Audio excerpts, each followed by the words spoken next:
The Cannes Film Festival. Say the name. It feels like sunshine. It tastes like the sea. This festival happens every year in May. It takes place in a beautiful town. Cannes is in the south of France. The blue Mediterranean Sea sparkles nearby.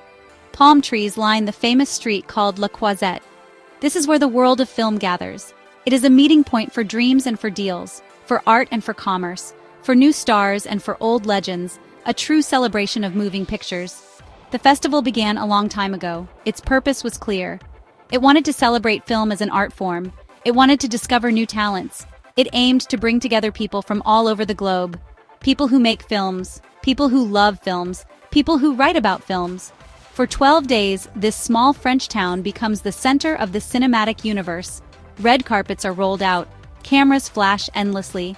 New films are shown to the world for the very first time. It is a place of great excitement and profound discovery. The Cannes Film Festival is more than just a series of film screenings. It is a global stage for storytelling.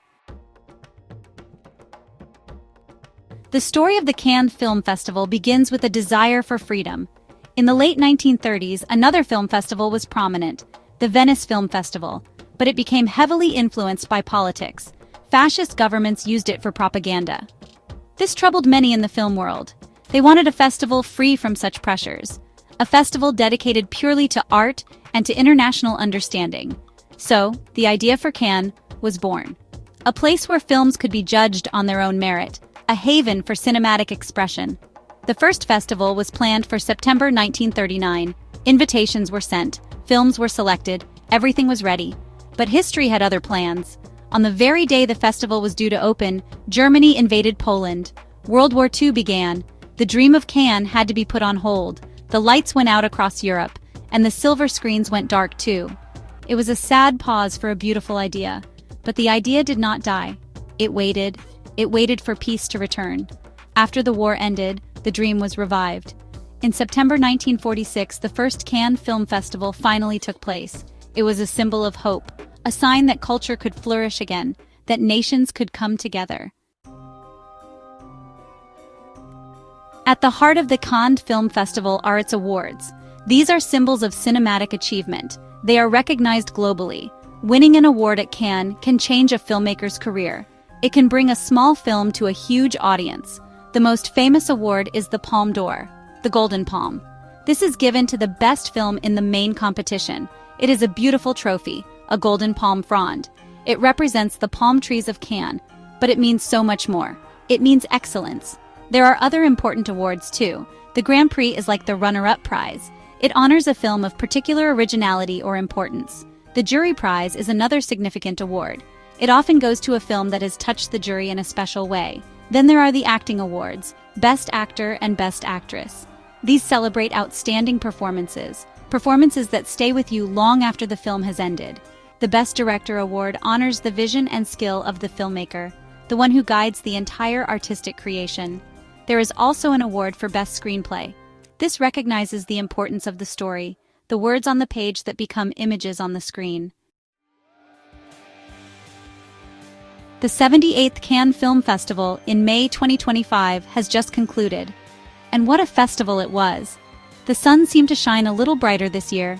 The energy along the Croisette was palpable. After years of global uncertainties, there was a feeling of renewal, a sense of cinema roaring back to life. Filmmakers, stars, journalists, and film lovers flocked to the French Riviera. They came with hope and expectation. They came to see the best new films from around the world. And Cannes, as always, delivered a rich and varied program. The selection this year was particularly strong. There was a wonderful mix of established masters and exciting new voices.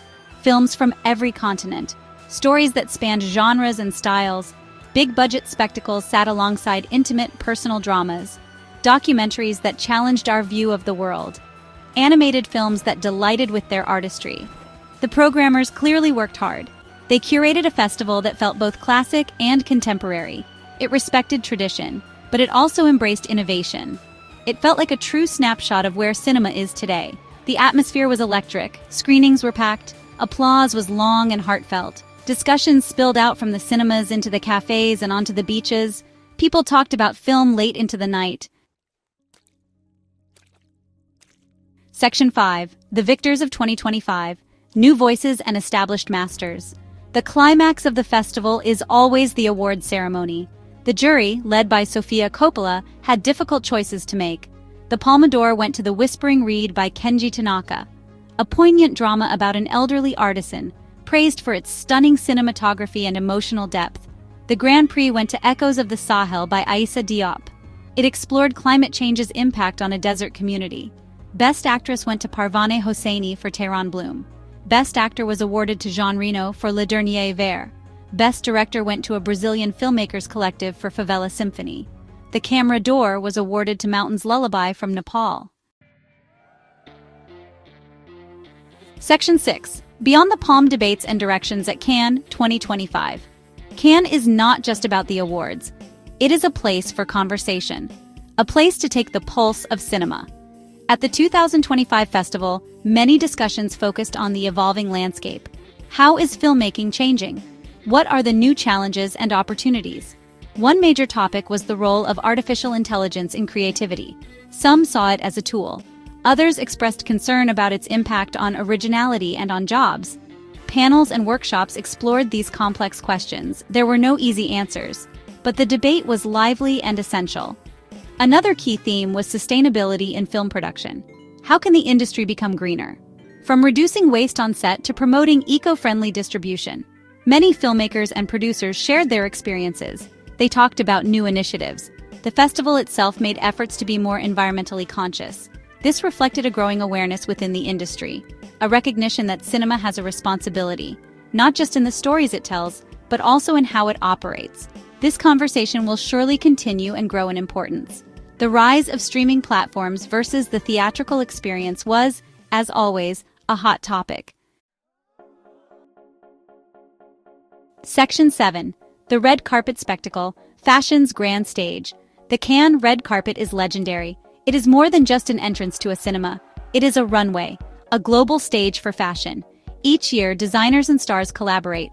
They create unforgettable looks. The photographers line the steps. Their cameras flash like fireworks. The images travel around the world in an instant. This is where glamour meets cinema, where style tells a story. The red carpet at Cannes is a spectacle in itself, a dazzling display of creativity and elegance. It adds to the festival's unique allure. In 2025, the fashion was as diverse and exciting as the films.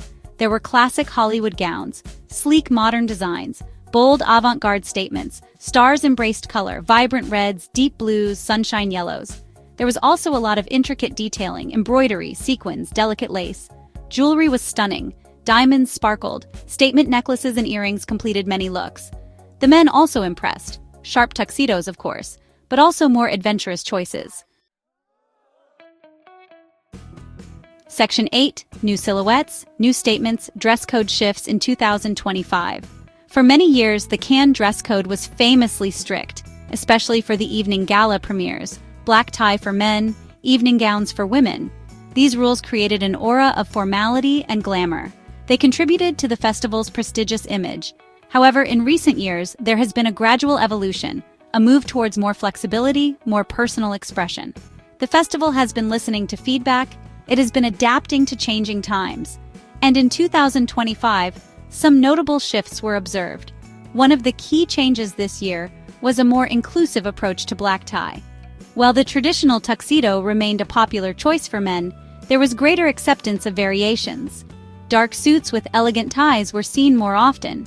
Some men even opted for sophisticated cultural attire. For women, the definition of evening gown also broadened. Elegant trouser suits were more visible. Chic jumpsuits made an appearance. The emphasis was less on a specific garment and more on overall elegance and appropriateness for a prestigious event. This felt like a modern update. Section 9. The Road to 2026, Anticipating Cinema's Next Chapter. As the lights dim on Cannes 2025, the film world already looks ahead. The 79th edition in May 2026 is now on the horizon. What will it bring? What new stories will emerge? What new talents will be discovered? The anticipation is part of the magic. Cannes is a continuous cycle of creation, celebration, and expectation. Each festival builds on the legacy of the past, and it sets the stage for the future. The work for 2026 begins almost immediately. Programmers will start watching films, planning will get underway. We can expect Cannes 2026 to continue its mission, to champion cinematic excellence from all corners of the globe, to provide a platform for diverse voices, to push the boundaries of storytelling. Perhaps new technologies will play a bigger role. Perhaps new themes will emerge that reflect our changing world. The festival has always been a mirror to society. It has never shied away from difficult subjects or from bold artistic experiments. This courage is what keeps it relevant, what keeps it vital. The festival's role in promoting international collaboration will remain crucial. In a world that sometimes feels divided, Cannes brings people together.